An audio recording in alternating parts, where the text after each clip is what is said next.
Comenzamos esta semana con una noticia trágica, la de la muerte de un chico que todavía no había cumplido los 21 años, natural de La Zarza, en el lago de Proserpina este domingo. Ahora se están pidiendo responsabilidades y vamos a hablar sobre este asunto en este tiempo de En la Picota. Nuestro más sincero pésame a toda la familia. Buenas noches, bienvenidos a este programa en el que intentamos analizar como cada jornada lo que pasa a nuestro alrededor. Hoy, para hablar, para analizar, están con nosotros Juan José Hernández. ¿Cómo está? Buenas noches. Hola, buenas noches. Juan Manuel Romero, buenas noches. Hola, buenas noches. Y José María Paredes, ¿cómo está? Buenas noches. Buenas noches. Bueno, comenzamos con esta noticia del cáncer que realmente ha dejado conmocionado a toda la ciudad y a toda la región.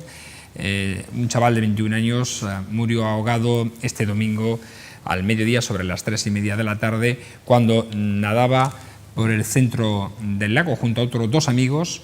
Estos amigos se dieron cuenta de que el chaval había desaparecido y se desconocen aún todavía las causas de la muerte, si fue por cansancio, si tuvo algún episodio ajeno precisamente a nadar, por algún tipo de enfermedad que padeciera. En fin, todo esto suponemos que se aclarará. En cualquier caso, hoy ya Izquierda Unida en Mérida ha pedido responsabilidades porque dice que no está firmado todavía el convenio que ha de regir estas labores de salvamento en el lago de Proserpina con Cruz Roja y por lo tanto no se estaban prestando los servicios de socorro, de socorrismo que presta habitualmente esta organización en el lago de Proserpina. Ha pedido responsabilidades políticas e incluso ha pedido la dimisión del delegado de Seguridad Ciudadana por no haber firmado este convenio tan avanzada, dice ya, la temporada de baño en estos primeros días de julio. Juan José. Bueno, para empezar, solidarizarme contigo y dar el pésame a la familia, ¿no? Y después hay unas cuantas cosas que yo quería comentar aquí. Primero, que no se debe hacer política con las desgracias. Yo creo que no se debe hacer. Izquierda Unida ahora pide responsabilidades, pero si no se ha firmado el convenio, antes de este accidente tampoco estaba firmado y nadie se le ocurrió prevenir y decir que había que firmar el convenio. Por lo tanto, yo, cuando se hace política con desgracia ajena, a mí personalmente no me gusta nada. Y después en las noticias hay una serie de contradicciones, tú lo has dicho. Yo he leído que se había ahogado en la orilla del lago y otras noticias dicen que por la mitad del lago. Ahí está la cosa oscura. También hay otra cosa que quizá pudiera aclararse alguna vez. La hora es muy mala, a las 3:30 normalmente la gente ha almorzado y bueno, los cortes de digestiones son muy traidores en el agua, ¿no? Porque te mareas, puedes perder el conocimiento y por ahí pueden venir las cosas. Yo no lo sé. Y además de estos asuntos tampoco me gusta hablar mucho. Yo creo que fundamentalmente hay una cosa que sí se podría sugerir. Aparte de que haya una lancha neumática de la Cruz Roja vigilando allí, que hubiera vigilando los accidentes, yo creo que sí se podía invertir en las zonas, que no es todo el perímetro de la charca, pero hay zonas muy puntuales donde sí hay un gran volumen de bañistas, de poner alguna torre con algún vigilante para que de alguna forma, como se hace en las playas, estén pendientes de si hay algún, vamos a llamar, desaprensivo que se mete más en el medio de la charca, o si hay chicos jóvenes que están en las orillas y se meten más de lo que debieran, y prevenir el accidente. Por lo tanto, yo creo que ahora que hay proyectos de crear empleos públicos, yo creo que hay muchos chicos jóvenes que podrían ser socorristas y con unas torres metálicas de una cierta altura que vigilaran la zona de los bañistas, no sería una tontería ya prevenirlas y ponerlas en la charca, porque es la zona donde pueden ocurrir más accidentes, porque es la única zona donde ahora se baña la gente en Mérida. En mi época se bañaba la gente en el río y había muchos accidentes de ahogados y no había vigilancia. Juan José, que sí que Cruz Roja sí tiene sillas de socorristas y torres de vigilancia. Sí, parece ser que sí la hay. Manolo. Bueno, en primer lugar, como vosotros, no darle el pésame a la familia. Yo creo que todo el mundo lo siente porque era un chaval joven. Y hay que tener en cuenta que en Mérida, en esta fecha, bueno, en lo que es el verano, son varios los que se ahogan, tanto en el río como principalmente en el río Guadiana, más que en la charca. Entonces, lo único que nos cabe, yo no quiero entrar en un debate porque no son momentos para ello, sí pedir recomendaciones, o sea, recomendar a todo el mundo de que ande con cuidado, lo tengan en cuenta, no vayan en plan como van en algunos casos, ¿no?, pandillas a divertirse y comiendo y bebiendo y entrando en el agua sin ningún sentido de responsabilidad. O sea, yo creo que aquí tenemos que aconsejar a todos estos jóvenes, y los hombres y mayores, pero sobre todo a los jóvenes, de que tengan cuidado con el agua en esta fecha. Y yo no llego a más porque me parece que es un tema muy complicado. José María. Bueno, pues sumo al pésame a la familia. Este ha sido un hecho luctuoso en La Zarza. Como vosotros sabéis, yo soy de La Zarza. La noticia ayer sobrecogió a todo el vecindario, un hecho que es una desgracia para el propio chaval, para la familia y, por ende, un día ciago para La Zarza. No menos cierto que en lo que va de año hemos crecido en Extremadura el 67,5% de ahogados.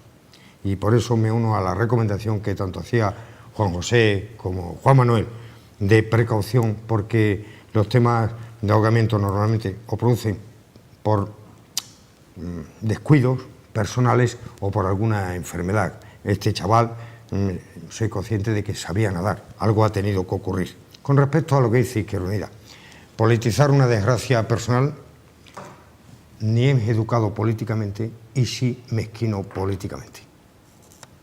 Bueno, pues vamos a hablar ahora de otras cuestiones, porque en este comienzo de semana, en este 4 de julio, hemos conocido los datos del paro del mes de junio. Un descenso que se atribuye a, sobre todo, el sector servicios, al sector más ligado al turismo y a la hostelería. Concretamente en España ha descendido el paro en 124.349 personas, en Extremadura lo ha hecho en 5.407 personas y en Mérida ha bajado en 108 personas. ¿Descenso coyuntural, en vuestra opinión, o no? No, yo creo que es un descenso estructural, porque a lo largo del tiempo se va consolidando la disminución de los parados. Y no son datos caprichosos de decirlo, yo creo que ya el periodo electoral se ha acabado y hay que ser consecuente con las cifras. Entonces, hay datos de Eurostat de ahora, de junio, en que dice que se han recuperado 1,5 millones de los 3,5 millones que desaparecieron de la crisis. Por lo tanto, esa recuperación, que ha sido lenta y progresiva en estos 2 últimos años, implica que esto es un cambio estructural. Cambio estructural que además lo podemos apoyar porque ha sido en casi toda España. Casi toda España ha disminuido el paro. Hay 3 regiones que, como siempre, pues son las que ha crecido más el empleo, como ha sido Cataluña, Andalucía y Galicia. Los contratos fijos han aumentado también en consecuencia, y los mismos autónomos, de 220.000 autónomos, de los 390.000 que se habían destruido en el periodo de la crisis, se han recuperado ya 220.000, no digo en el mes de junio, sino durante todo el periodo este. También se ha recuperado el empleo femenino, que hay ya más de 110.000 mujeres que están trabajando más que en el 2011, por lo tanto quiere decirse que el cambio, y aunque ahora mi amigo José María me diga que no, esto es debido fundamentalmente a una cosa, a la reforma laboral y a la determinación del gobierno de aplicarla. Esto es así, porque lógicamente en el mes de junio ha subido más que la mayor subida en contratación desde los últimos 7 años. Eso ha podido ser como consecuencia que en junio sí hay un empleo coyuntural, que es debido a, lógicamente, como sabemos todos, pues a el verano, la costa y todos los servicios. Pero si se hace un análisis histórico desde que empezó, desde el 2009, porque es que estamos en el nivel de paro que estábamos en el 2009, en plena, según decía el señor Zapatero, Champions League. Bueno, pues estamos como en el 2009, hemos superado toda la crisis, bueno, no toda la crisis, porque lógicamente de 3,5 millones que perdió Zapatero, hemos recuperado 1,5. Eso implica un cambio estructural. Bien, yo creo que la noticia es buena, pero hay algunos puntos que habría que tocar, ¿no? Uno de ellos es reformar la reforma laboral, porque es verdad que han entrado a trabajar. Yo me acuerdo que hace un tiempo hablamos de 6 millones de parados, estamos hablando ya de 3.700.000, quiere decir que han ingresado casi 2 millones y algo en las arcas del trabajo. Sin embargo, las cotizaciones son tan bajas que las pensiones vamos a tener dificultades para cobrarlas, porque cotizan muy poco. Habrá que reformar eso para que, hombre, bueno, por los que estamos jubilados no perdamos la jubilación por ese motivo. Así va todo el mundo a trabajar y resulta que no hay dinero, no se recauda dinero porque los sueldos son tan bajos y tan bajas las cotizaciones claro, que el gobierno tiene que tirar de la hucha 8.600 ya, millones de euros. Estamos en momentos difíciles con ese tema. Está bien, primero vamos a ir quitando el paro, pero hay que ir subiendo lo que es la cotización para que haya dinero en fondo como suficiente como para poder pagar pensión y algunas cosas más.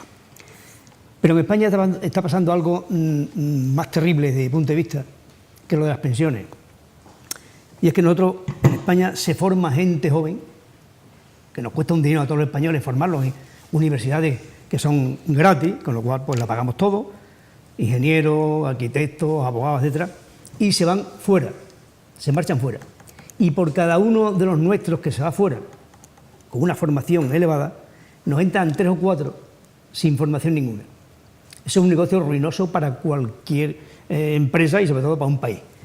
Si esto no se remedia pronto, vamos a tener serios problemas. Tenemos mucha gente fuera, gente muy preparada, y lo que nos está llegando es mano de obra, y ya veríamos a ver si es mano de obra. Por lo tanto, yo espero que se reforme la ley laboral, que haya unas cotizaciones más importantes para que los fondos de pensión no se vengan abajo y que de alguna manera empecemos a traer a nuestros jóvenes que se formaron aquí para que rindan aquí. Y bueno, yo no digo que cerremos la frontera, pero por lo menos un poco de cuidado, y aquel que haga un robo y otro robo, pues mira, se vaya a su casa, porque no podemos seguir en esta situación.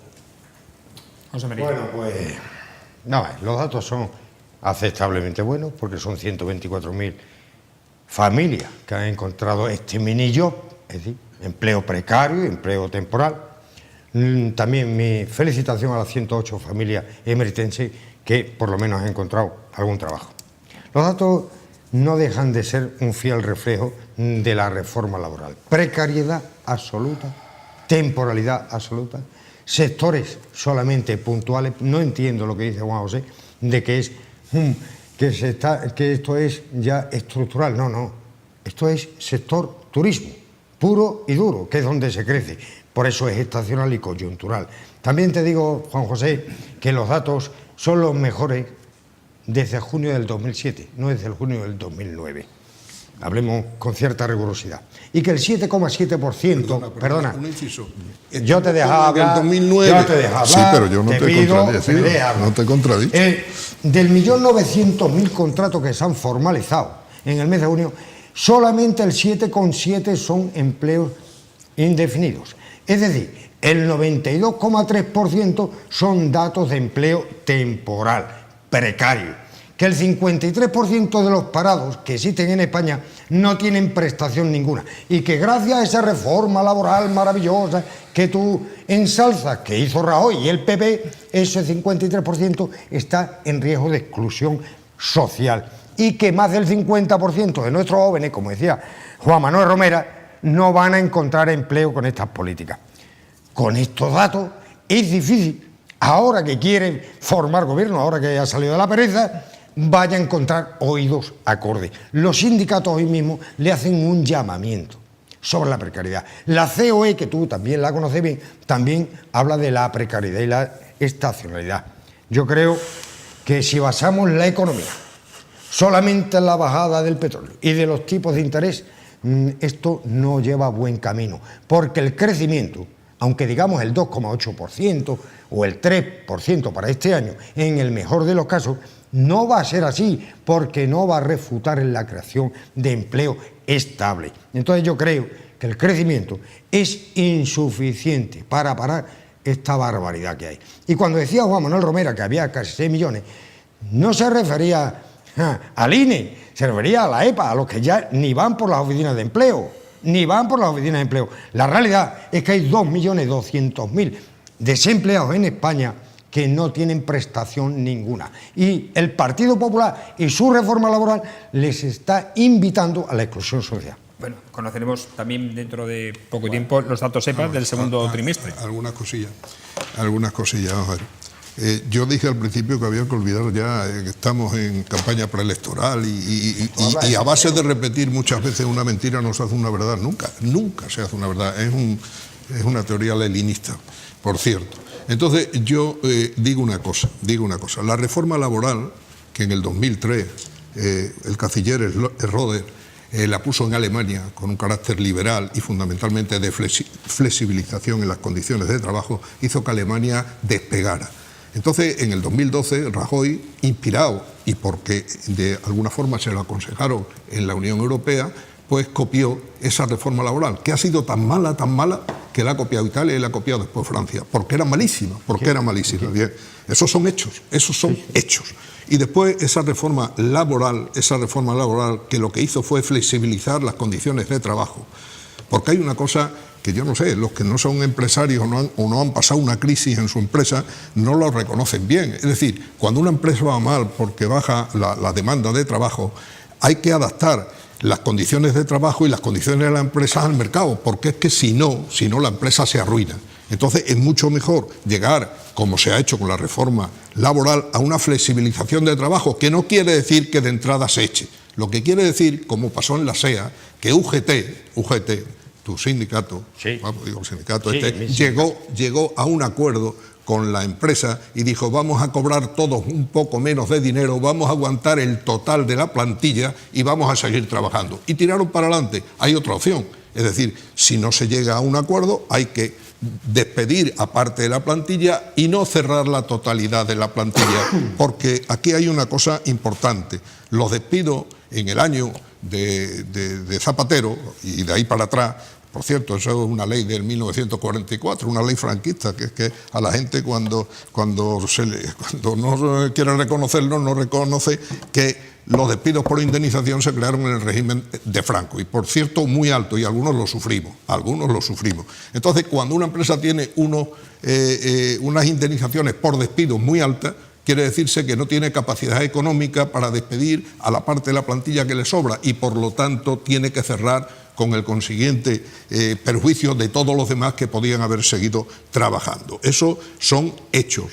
Y lo que es un hecho incuestionable es que la reforma laboral ha aumentado la competitividad en España el 20%. El 20%, que no es moco de pavo, Y al aumentar la competitividad, ¿qué es lo que pasa? Pues crea más riqueza y la gente vive mejor. Estamos ya con un incremento de 20 puntos de la competitividad con respecto a Alemania. ¿Qué es lo que pasó en la época de Zapatero? Que la baja productividad y los costes laborales, y ahora le voy a responder a Manolo, eran muy altos. Los costes laborales estaban el 35% más que en Alemania. Por lo tanto, todo eso originó que se despidieran a 3,5 millones de personas. Y termino yo ahora mismo. Manolo, aunque si después podemos seguir hablando, te digo una cosa: las cotizaciones sociales hoy son el mayor cáncer que tiene la creación de empleo. Tenemos unas cotizaciones sociales más altas que toda Europa. Entonces lo que hay que ver, porque el Partido Socialista hizo una cosa que es buenísima, todo el mundo lo reconoce: universalidad en las prestaciones sociales y en la seguridad social. ¿Pero con qué dinero? Con la cotización solo de las empresas. Si se iban a beneficiar toda España, lo lógico es que se cubriera parte con el presupuesto nacional, que no se ha hecho. Por eso las pensiones no se pueden pagar, porque los fondos de cotización se van cada vez siendo menores. Y ese es el resultado de cotizaciones sociales. Aumentar, es decir, que aumente el paro en España. Habrá que buscar otras soluciones en los presupuestos generales del Estado, con los impuestos de todos los españoles, que de alguna forma beneficien a todos los españoles, siendo universal no las cotizaciones, los servicios que se prestan a través de la seguridad social. Manolo. Lo que pasa es que lo que tú dices significaría un impuesto más de los que tenemos. Claro. Bueno, pues, además de todo lo que tenemos, un impuesto más para añadir a las pensiones y para las pensiones. No sé si estamos preparados para que tengamos un impuesto más de ese tipo, un impuesto importante. Pero hay una cosa que voy a hacer referencia al pasado. Yo me acuerdo cuando se hacían los convenios colectivos a nivel nacional, tú lo sabrás perfectamente. Sí. Había convenios de 2 años, de 3, de 4 y hasta de 6 años, y decían lo que iba a subir la plantilla, el personal, el sueldo personal, esos 6 años. Tú te cuenta, de todas las empresas de España, todas, porque eran convenios nacionales, eran por sector, pero eran nacionales. Dice, el año que viene suben 2 puntos los trabajadores, al siguiente 3, al otro 4. Eso hace que un país tire para arriba, porque las perspectivas del empresario está viendo que van a ser buenas, porque los clientes de ese empresario van a tener mayor poder adquisitivo. También, o sea, me acuerdo... También, Manolo, hay un ingrediente ahí que no debes pasar por alto, que es la inflación. Entonces la inflación estaba situada siempre en torno a ese factores, 2-3%. Hay factores para corregirla, además de eso. Y ahora estamos en periodo de incluso deflación. Lo bueno sería que tuvieran más inflación. Es que esto daba lugar a que todos los empresarios sabían que aunque su empresa no iba bien en ese momento, que iban a ir mejor porque los clientes, que al fin y al cabo los trabajadores, teníamos que empezar a llamar a los clientes y a los empresarios empleadores, porque es la realidad, iban a tener más dinero. Y es verdad, yo tengo un convenio que decía que me subía 2 puntos ahora, al siguiente año me subía 4, al otro 6, digo, pues yo tengo mis cálculos, pues todo bien, y gasto. O sea, daba optimismo. Ahora es al revés, ahora no hay convenio, ahora te pago esto y al año que viene cobras menos, con lo cual lo que hay es pesimismo, hay una retracción, la gente no gasta, y eso es un problema. Y ahora había que empezar ya con ese tema. Ahora que tenemos un paro ya en 3 millones y pico, y está bajando, había que empezar otra vez con esa situación, que es la que nos falta ahora mismo, ¿no? José María. Mentira ninguna, porque yo normalmente tengo la precaución de que cuando tú intervienes, nunca, aunque digas datos que son erróneos, nunca digo que mientes. Eso por ahí. 2. La deflagración de la reforma laboral al mundo del trabajo ha sido absoluta. Mira, te lo explico. La flexibilidad laboral, llevar los convenios a descolgarse, descuelgue de convenio. Causalidad empresarial para ERE y ERTES. Todo eso, dices tú, que ha llevado hasta el crecimiento del 20% de competitividad. Perdona, Juan José, el 22% ha sido el deterioro de los salarios medios en este país. 22%. Comparada a España y Alemania, donde aquí el calorcillo y el ladrillo y poco empresario de fuste que se dedique, porque tiene una responsabilidad también social el empresario, que es el empleo, no solamente la cuenta de resultados, es para tenerlo en cuenta. Y con respecto a las pensiones, te recuerdo que tenemos el récord de quiebra en la seguridad social durante el 2016, durante todo este periodo de legislatura. Nosotros, el señor Rajoy ha sacado 55.000 millones de euros, ahí es nada, desde los 66.815 a los 25.176. Y nos quedan dinerito para 3 pagas extras. Y ahora, bienvenido sea el raciocinio que has hecho como miembro también del Partido Popular, de que digas que con impuestos se debe regularizar esta situación. Eso es una propuesta del Partido Socialista, pero no has acabado de rematar. Te ha faltado, el toro se te ha ido vivo a corrales. Un impuesto para grandes fortunas. Por eso, Manuel, no hay que tener miedo a ese impuesto. Hay que conseguir dinero de las grandes fortunas de este país para ayudar a que el fondo de pensiones no se lo acabe de machacar Rajoy y sus personajes. Bueno, vamos a ver, es que se me ha montado. Perdón, se me ha olvidado un dato. Mira cómo me cae. Perdón, ya una matización. Te indico que de las horas extras que se pagan en España, cosa anormal en un país con este desempleo, se han pagado de horas extras 2,8 millones de horas semanales. Con eso se podían crear 69.530 empleos de 40 horas. Y realmente las horas no pagadas extras y que se abusan de los trabajadores, 3,5 millones de euros semanales. ¿Qué quiere decir? Que esto suma 89.000. Si esto se regularizara adecuadamente desde esa ministra en funciones que se dedica más a la Virgen del Rocío y a la Esperanza de Triana que al empleo, se hubieran creado 157.000 empleos indefinidos, cosa que el PP no ha querido ni oír. Ahora sí, Juan José. Ya. Oye, sabiendo tanto cómo se destruyeron 3,5 millones de empleos, 3 millones en la Champions League. Vamos a ver, voy a contestarle primero a Manolo, porque de eso sí lo he vivido yo mucho, ¿no? Los convenios colectivos. Los convenios colectivos nacionales eran buenos para las grandes empresas que se firmaban en Madrid. Pero, ¿qué pasaba en las regiones más deprimidas? Que los convenios eran convenios bases, convenios marcos. Y a partir de ahí, los sindicatos de extremeños querían sacar un poco más. Por lo tanto, las empresas sufríamos el convenio marco más lo que se pudiera arrancar aquí, que a lo mejor no era en dinero, pero era en más días de vacaciones, menos trabajo, etcétera, etcétera. Son ventajas de los trabajadores. ¿A quién no le interesa? Y ese, para mi forma de ver, es la protesta que hacen los sindicatos sobre la reforma laboral. Hombre, que los convenios colectivos eran un campo de captación de clientes porque defendían al trabajador. Sacaban los convenios colectivos y ya los sindicatos es que no saben qué hacer, como no se iban a las manifestaciones con pancartas, porque no son sindicatos de servicio, son sindicatos de reivindicación. Y eso viene desde el cambio de régimen anterior, que había que luchar políticamente para destruirlo. Yo recuerdo el daño que hizo aquí Comisiones Obreras empezando porque lo que quería era organizar follón para deteriorar al régimen y no velar por los trabajadores. Te lo cuento porque Mira, a mí me pasó. Un paréntesis. Reconocerás que en aquel tiempo, estamos hablando de los años los 70 y 80, había más empresarios, más empresas, se veía mejor que ahora. Claro, porque no solo... Algo tenían que ver esos convenios, no solo se ha aumentado el desempleo, es que el desempleo se aumenta como consecuencia de que yo desaparecen digo muchas que empresas. En aquella época de los convenios colectivos nacionales se vivía mejor en este país, había más empresarios, con toda la lucha sindical y demás, que ahora mismo. Ahora mismo está todo hundido. Hombre, porque en los años 60 hubo una expansión empresarial en España muy importante. Eso también era un motivo. Eso es un motivo. Bien, y ahora le contesto a mi amigo José María. Vamos a ver. Bueno, y ligando un poco con los convenios colectivos, la ley electoral, o sea, la ley de reforma laboral ha hecho el descuelgue en los convenios, pero los descuelgues en los convenios, no sé si tú lo sabes, es complicadísimo para las pequeñas empresas porque tienen que recurrir a un organismo que aquí en Extremadura algunas veces no estaba todavía creado cuando se pasó, y entonces eso favorece a las grandes empresas. Caso que he explicado antes de la SEA, que gracias al descuelgue del convenio pudo subsistir la SEA. Luego eso es una ventaja de la reforma laboral.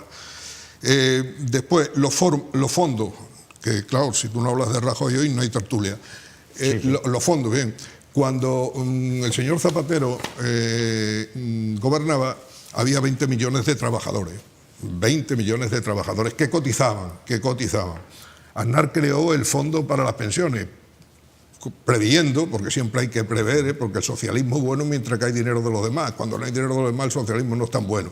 Entonces, creó el fondo de reserva, que es un fondo de reserva. Lógicamente hay que utilizarlo cuando no hay dinero. Para eso se crea el fondo de reserva. Y ahora hay 17 millones de trabajadores que cotizan menos y por lo tanto siempre hay déficit en la seguridad social cuando se ha hecho universal los gastos que cubre la seguridad social. Otra cosa que has dicho, vamos a ver si me acuerdo, la grande fortuna. Hombre, si ya hemos hablado de eso 40 veces. El aumento de impuestos, que decís que si se paga con impuestos parte que suple a las cotizaciones de la seguridad social, es un nuevo impuesto, pero si subís las cotizaciones de la seguridad social es otro nuevo impuesto, pero otro nuevo impuesto al empleo. ¿Cómo que no? No. Aquí Manolo ha dicho que lo que hay que subir es la cotización a la seguridad social para poder pagar. Lo dirá Manuel. Ah, ¿no estás de acuerdo con Manolo? No. Pues dilo, hombre, no siempre estés de desacuerdo conmigo. No, estoy de acuerdo. Dilo también alguna vez. No estoy de acuerdo con ninguno de los dos. Dilo alguna vez. No, ya para terminar. Las horas extras. ¿Tú nunca has pensado por qué las empresas hacen horas extras?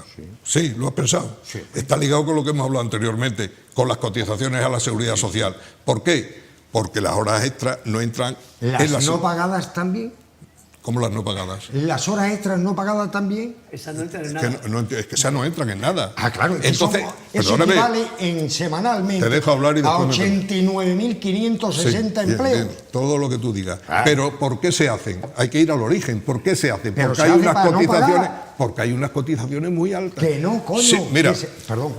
tú has sido empresario también y yo soy empresario. Y a mí resulta que si yo cogía más trabajadores para cubrir esa demanda de empleo, tenía que pagar las cotizaciones sociales. Si aumento las horas extraordinarias, no las pago, me sale más barata la producción. Por lo tanto, lo que hay es ir al origen. Hay horas extraordinarias porque hay cotizaciones sociales muy altas. Si se bajan las cotizaciones sociales, no haría falta hacer horas extraordinarias y se cogería más gente para trabajar, con lo cual disminuiría el paro. Eso es así. Y lo demás es darle vuelta, hacer demagogia y dar números ahí, que sí, son muy tristes. Estamos pasando una crisis enorme, precisamente creada no por el Real Madrid, sino por el Atlético. Vale. Vamos a ver. Juan José, yo creo que hay cosas aquí que hay que ser medianamente coherente entre todos, ¿no? Y empezando por mí. Cuando tú hablas de que Aznar crea el Fondo de Reserva, te tengo que decir, no. El Fondo de Reserva se crea en el Pacto de Toledo. no porque lo lleve a cabo José María Aznar. 1. 2. Cuando hay una oferta sindical, porque estos ya no son los sindicatos que a lo mejor tú conociste de la época posfranquista o tardofranquista.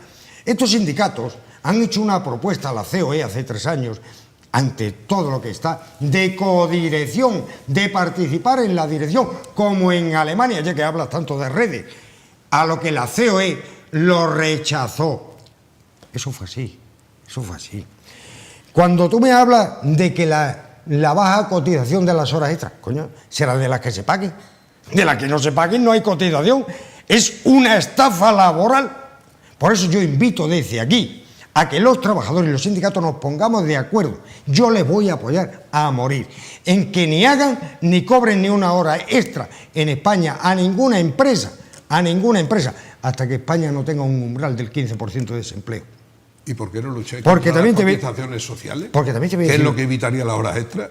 No, Y beneficiaría a las empresas que se cotice con ayuda de impuestos. Pero ¿tú crees que los estatales? empresarios estarían dispuestos a pagar los 3,5 millones de horas extras semanales que no pagan? Si una ley lo haría. Pero por Dios, Que no pagan cómo. Explícalo. que no pagan porque a los trabajadores, No los a pagan. José María Paredes. Mañana está en Juanita Pérez SL, echa 8 horas de trabajo y tengo que echar 3 más. Esas 3 van de Valdepescuezo, no pagan ni hacen cotización. Entonces, eso Oye, equivale. y si no la pagas, ¿de dónde sacan las estadísticas? Mira, yo creo que los Digo sindicatos, yo. perdona, los sindicatos que algo sabrán de esto, Sí. algo sabrán de esto. Algo- Algo sabrán de esto. No Del te mundo interrumpo, laboral. solamente te El que digo no sabe así. del mundo laboral son los empresarios. No, claro. Nada más que saben de su cuenta de resultados. Claro, hombre. Es que son, De su cuenta de mira, resultados. Son Y cuando tú vas con a la sombrero de competitiva- copa y un puro en la boca, No estoy que, diciendo, que estoy son muy diciendo- viejos, hombre. Perdona, que son yo muy- también soy viejo, ¿eh? No, que eso es muy viejo. No Y yo que también sea te digo viejo. que la competitividad que tú hablas es una falacia, porque ha ido en base a quitar el 22% de los salarios de la reducción. Entonces yo digo, oye, la reforma laboral solamente ha traído 3 cosas que las ha traído. 1, menor prestación a la gente que está desempleada, llevándola a la exclusión social, a la estafa permanente de las horas extras, que no se pagan ni se cotizan, y ha llevado una cosa más, a que este país se dé cuenta alguna vez de que tiene que ser más prosindicalista de clase, si queremos ponerle coto a esta desidia, y que tiene que derogarla. Por eso no va a haber gobierno con el PP, porque tiene que derogar la reforma, ya te aviso, la reforma laboral, la 11, no va a haber gobierno del PP, Menos porque mal. toca trabajar. Menos Y mal. esto no está acostumbrado, señor Rajoy. Mira, yo lo que no entiendo es que la izquierda socialista, que no estaba muy de acuerdo con el comité, ¿cómo se llama?, ejecutivo del PSOE, algunos de izquierda socialista no lo llegaron a votar, estén defendiendo las tesis de una serie de señores que están ahora gobernando el PSOE y que le han llevado al mayor desastre de toda su historia. Es decir, ha bajado el techo del PSOE, el techo electoral, que parece un sueño lo de Rubalcaba, cuando se quedó en un techo que entonces en aquella época era también el más bajo del PSOE. Es decir, Te defender... recuerdo que habéis pasado de 189 diputados a 137, la mayor caída histórica del Partido Popular. 52 diputados en Es solo verdad, 6 mira, meses. sí, es verdad. Del 19 de diciembre al día... Mira, José María, 4 de junio. yo Julio. reconozco que los aficionados del Barcelona, los históricos, os den miedo. Los históricos os den miedo. Vosotros, tú manejas tanto. A mí me has llamado medio de la época franquista. No franquista, perdón, que no te voy a... Pero que yo estaba... En esa época sí, yo viví no pasa la nada. reforma Y tú lo sabes. electoral, lo viví, Y lo- pero también he vivido el año pasado y el anterior y el anterior, sí. y estoy en el mundo de la empresa. Ahora, lo que te digo, que lo que estás diciendo ahora mismo lo de la reforma laboral es que no tiene ni pie ni cabeza, es que incluso aunque tú digas lo que está diciendo el Óscar Luena, el Sánchez, etcétera, digo lo que sí, pienso. son los mismos mensajes. Son lo que pienso. Los mismos mensajes. Lo Bueno, mismo que pues, tú estás diciendo de la Fátima Báñez y de Rajoy. yo no leo a Fátima Valle, no sé qué correr. Pero lees a Rajoy, ¿no? No, tampoco lo Ah, leo. bueno, entonces- Lo escucho y fíjate lo poco Es que por lo escucho ciencia porque hablo infusa. muy poco. Pues yo no soy socialista por ciencia infusa, sino No. por convencimiento. Bien, pero oye, pero el socialismo, hay socialismo en el que a mí me causa pena como está ahora mismo, porque yo creo que hay que tener un partido socialista fuerte, socialdemócrata, y no hay que tener un partido radical que está jugando a la izquierda, está deteriorando al PSOE, está poniendo en peligro la unidad de España. Ayer mismo el señor Sánchez dijo que había que hacer con los catalanes, había que hablar, que el Partido Popular no hablaba, que había que ir a una federación asimétrica, que ni Dios sabe lo que es eso. El otro día el señor Corcuera... ¿Habéis ido a la escuela? Perdóname, el señor Corcuera y el que fue secretario general del PSOE de Madrid, Leguina, que tampoco son gente muy... Sí, son ya pasados de mosca. Le pasa como al entrenador de la selección española. Dijeron que con este gobierno, con este gobierno del PSOE, no se puede seguir. Que ya veremos el sábado qué es lo que pasa en el comité. Ya veremos qué pasa. No se lo van a poder cargar hasta que haya un congreso. Pero ya veremos lo que pasa, porque ya se está hablando de que se van a abstener. E incluso Borrell, que tampoco es sospechoso, es del equipo de Sánchez, dijo el otro día... Ahora hablamos de Borrell. Vale. Pues venga. Al siguiente tema. Bueno, vamos a hablar precisamente de la actualidad del Partido Socialista, porque, como saben, hay ya varios varones regionales, palabra que no le gusta por cierto a José María, pero por denominarles de alguna manera, que están manifestándose en torno a la posición que debe adoptar el Partido Socialista en la conformación del gobierno del Partido Popular. Ya hemos escuchado la pasada semana a Guillermo Fernández Vara, que ha sido el primero en decir que el Partido Socialista debe evitar que haya unas terceras elecciones y para ello debe abstenerse. Incluso llegó a ahondar más. Dijo que debiera abstenerse casi todo el mundo. Borrell, que hacía ahora referencia a Juan José Hernández, también ha manifestado, ha dicho que hay dos caminos que puede adoptar el Partido Socialista. Uno es permitir la abstención, en torno a la abstención me refiero, de dos formas. Una es sin contrapartidas ni condiciones, instrumentada técnicamente mediante la oportuna enfermedad de unos cuantos diputados, es decir, que a la hora de votar pues alguno no asista o se vaya al baño, efectivamente. O la otra, dice, a cambio de unas condiciones, que es la opción que este exministro defiende. Podría, dice, fijarse un conjunto de medidas de régimen económico, social e institucional que el gobierno se compromete, como el nuevo gobierno minoritario, se comprometiera a impulsar.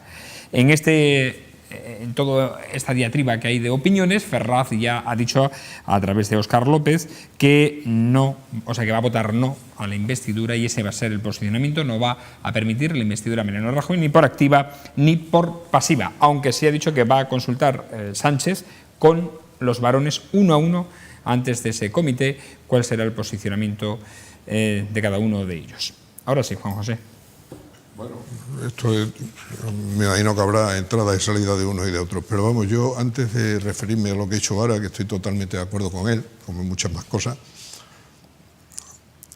yo creo que lo que hay que transmitir, poco caso nos van a hacer, pero vamos, lo que hay que transmitir, incluso a José María, es que ahora más que nunca se necesitan pactos, no retórica, ni vetos, ni nada de eso.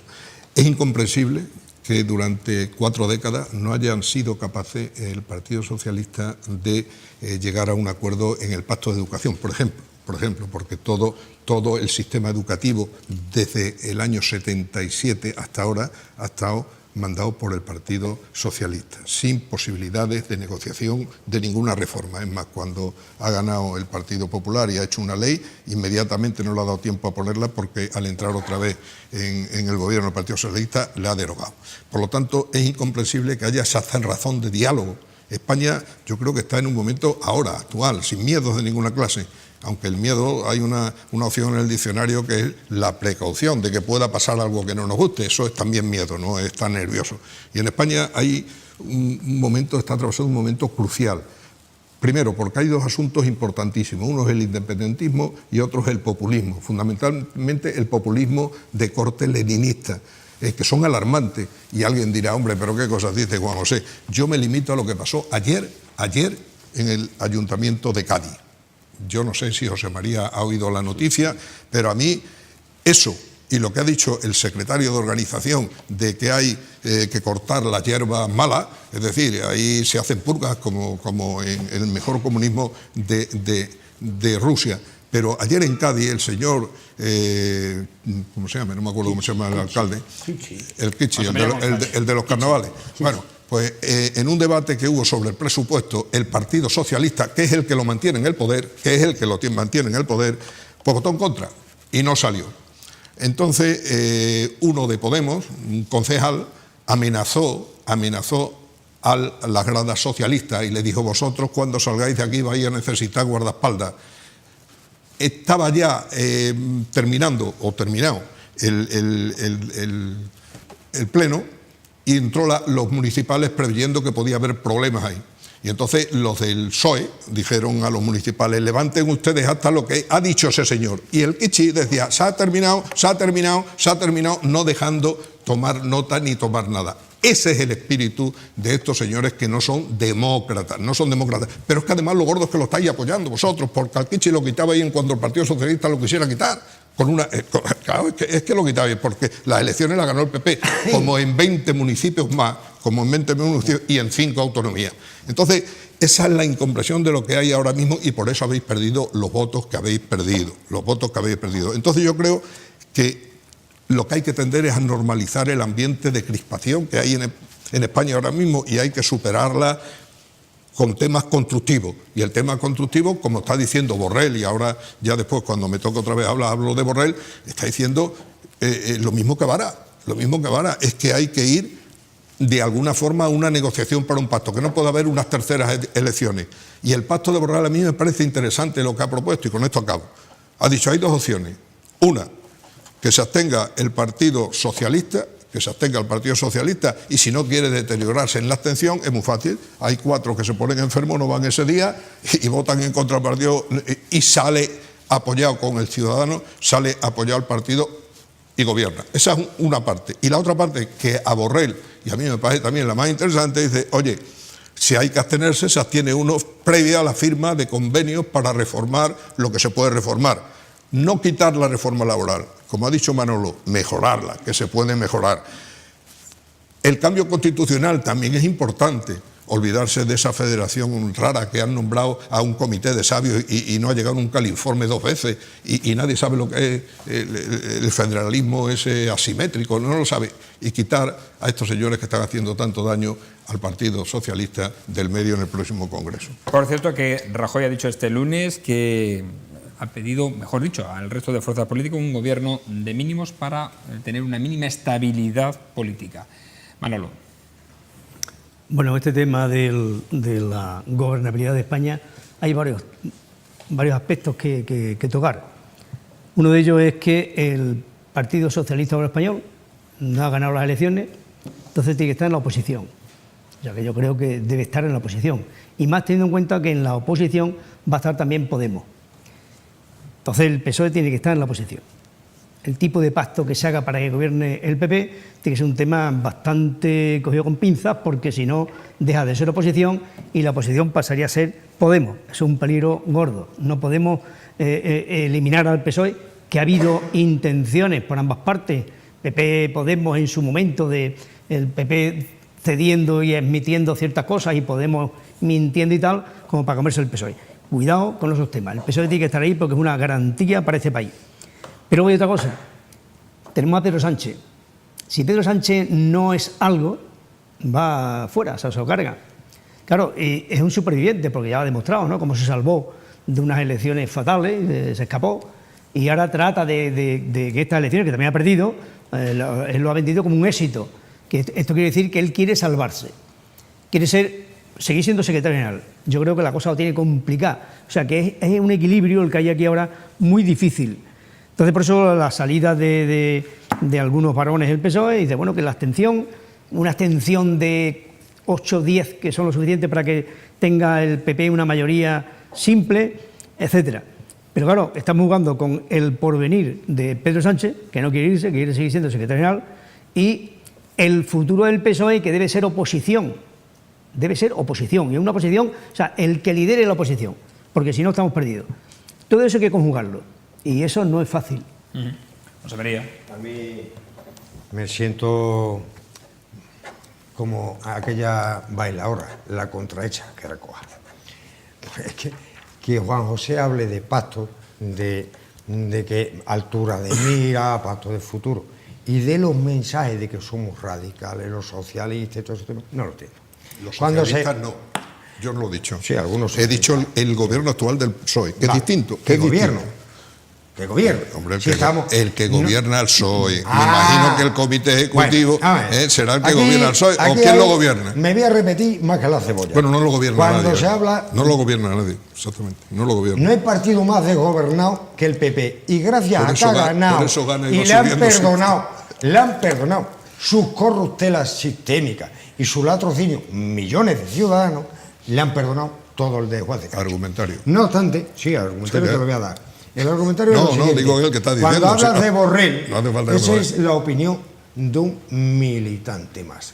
No quiere decir que esa sea la opinión, porque lo ha contradicho inmediatamente. Ministro de Economía, ¿no? De Sánchez lo presentó. Es como rato fue del vuestro. No, cuando presentó el gobierno dijo ministro de Economía. Como rato. No, un militante. Como rato fue el vuestro. Militante eres tú, que no eres ministro de Economía. Nada, ni lo voy a hacer en la vida porque no estoy capacitado. Pues eres uno de los que lo reconoce. Ese es el pensamiento. No lo reconoce. Yo reconozco mis limitaciones, a diferencia de mucha gente del PP. Ese es el pensamiento de este señor, que es muy dueño de su prostatitis. Los que tengan que ir a misinar y los que no tengan que ir. Ese es su problema. No es el problema porque lo que opina el Comité Federal y la Ejecutiva Federal no es eso. Rajoy es el único responsable de formar gobierno y ya no le queda ni declinaciones responsables, ni bloqueos, ni pereza, porque la mayor prueba es que en vez de empezar por lo grande de su tactismo político, ha empezado por Coalición Canaria. Oye, igual que el rey. Perdona, igual que el rey. Pues a lo mejor lo comparo igual que el rey. Igual que el rey. Tampoco soy monárquico, ya con eso creo. Bueno, no. Ese es el jefe del gobierno. Por ahora y ahora ya no se puede evadir de sus responsabilidades. Con lo cual, yo creo que el PSOE, pase lo que pase el día 9 y lo que tenga que ocurrir, que ocurra, no a Rajoy, ni por activa, ni por pasiva, ni por medio pensionista. El PSOE, como bien decía Manuel, a la oposición responsable y constructiva, que es donde han querido los ciudadanos. Y con respecto a lo del Kichi de Podemos, me parece muy bien. Seguís polarizando en vuestro partido, el Partido Popular, seguís en campaña polarizando Podemos y el PP. Y vosotros no os dais cuenta que la llave del posible gobierno la pueda tener el Partido Socialista de formar gobierno. Y es más, si fracasara como se ativa que fracasará por su sordera permanente durante 4 años y medio el señor Rajoy, porque no va a derogar barbaridades que ha hecho. Y con respecto al pacto educativo te lo voy a decir lo siguiente. En el año 2010 se llegó a un acuerdo de pacto educativo, incluso con el Partido Popular, con Ángel Gabilondo de ministro, y se rajó en el último momento por instrucciones de Génova el Partido Popular. Ese es el acuerdo de pacto. Con aquellos mimbres, ¿vosotros creéis que se pueden hacer más de esto? Yo creo que el PSOE tiene que estar en la oposición. Y si fracasa Rajoy por incompetencia, indolencia, pereza o cualquier adjetivo de los que queramos poner en lo alto de la mesa, archidemostrado, tiene que intentar un gobierno de otra manera, porque ningún socialista quiere unas terceras elecciones. Lo que no queremos es ser cómplice del riesgo sistémico de corruptela. Y la mayor prueba de esa corruptela es que no ha tenido fuerza Rajoy ni para quitar en las listas todavía su Rita Barberá, que va al Senado. No ha sido capaz de hablar de la reforma laboral, no ha sido capaz de hablar de un pacto de la ley Mordaza y tantas cosas. Con lo cual es delicado que nos pidáis sensatez, responsabilidad, generosidad. ¿Y cuándo la habéis tenido vosotros? Nunca. Muy breve ya, ¿eh? Que nos queda poco tiempo. Madre mía, breve. Y dice que cuando hemos tenido responsabilidad, pues sí, pero es que los irresponsables que han gobernado en el PSOE durante muchos años y bien no están de acuerdo en nada de lo que estás tú diciendo. En nada. Y nada, como decía Pedro, nada es nada. Correcto. ¿Qué quieres de nada que te explique? Si me dejas te explico alguna. Sí. Vamos a ver. Explica. Primero, lo de la famosa pinza yo no lo entiendo nunca. Ha pasado eso en el ayuntamiento, que dice que es una pinza del PP, cuando es el PSOE el que ha sido perjudicado y el PP no interviene en nada. No. Nada. En nada. En nada, bien, en nada. La pereza de en tal nada, calibre en que nada. no hizo ni Y una ahora apreciación al tú, presupuesto. que estás anclado en el pasado, de verdad, estás anclado en el pasado electoral, dice que todavía en el el PSOE, ahora con los El resultados presente. electorales, ahora El presente. puede gobernar. Si no puede gobernar nada más que Intentarlo. con un pacto con Podemos, con ese que en el ayuntamiento de Cádiz os amenaza de muerte, es que no lo entiendo.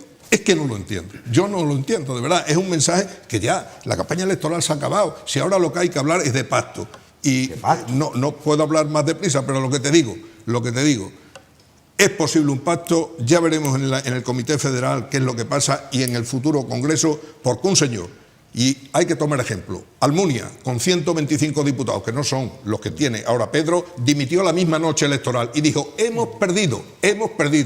Llegó el amigo, el siguiente, el Rubalcaba, con 110 diputados, más que Sánchez ahora, en la misma noche electoral dijo que dimitía porque habían perdido. Y ahora llega el señor Sánchez con una ruina total y dice, no dijo que habían perdido, no, dice, hemos superado el sorpaso. Eso es todo. Porque, amigo mío, si yo me voy a la calle o vivo del enchufe que me han buscado en la universidad, que no he entrado por oposición, o me voy a la calle porque no tienen nada, ni él, ni Óscar Luena, ni Hernando. Y están ahí como gatos panza arriba defendiendo lo indefendible. Yo creo que la sensatez del PSOE va a hacer que estos señores se vayan, que pueda entrar Susana Díaz, que Unimos ya... la derecha, unimos la derecha Por y ser cierto, responsables. que hoy ha dimitido Nigel Farage, que es el líder del Brexit. Ha dimitido hoy, ha dicho que él ya ha hecho su labor y que se va. O sea que en el Reino Unido han dimitido. No, cuando hay que dimitir. Los de- No va a dimitir antes que el Rajoy Brexit. perdió 2 veces y nunca dimitió.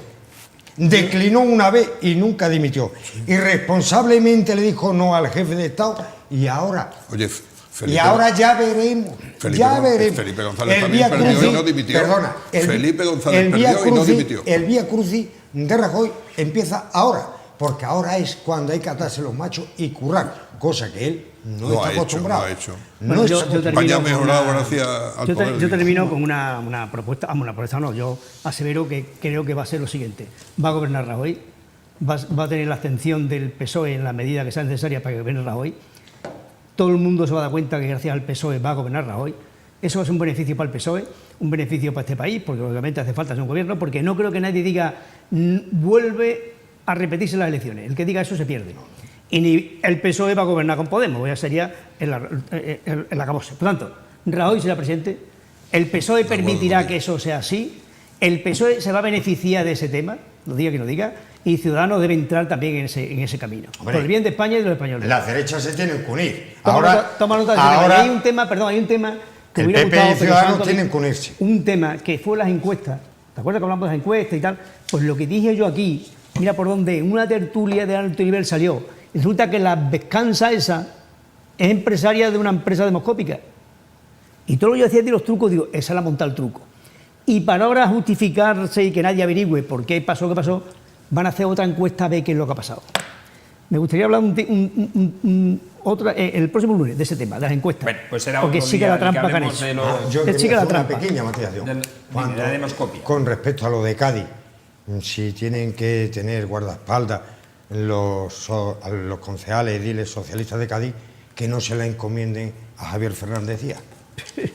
Que no lo queremos. Bueno, señores, no hay tiempo para más. Hoy ha habido tema, ya ven ustedes, de debate, de análisis de lo que ocurre a nuestro alrededor. Gracias a Juan José Hernández, gracias a Juan Manuel Romera y gracias a José María Paredes. Hasta el próximo lunes. A ustedes les emplazamos a una nueva edición de En la Picota este martes, mañana. Buenas noches. Recuerden que estamos en las redes sociales, en Facebook, en YouTube y en Twitter.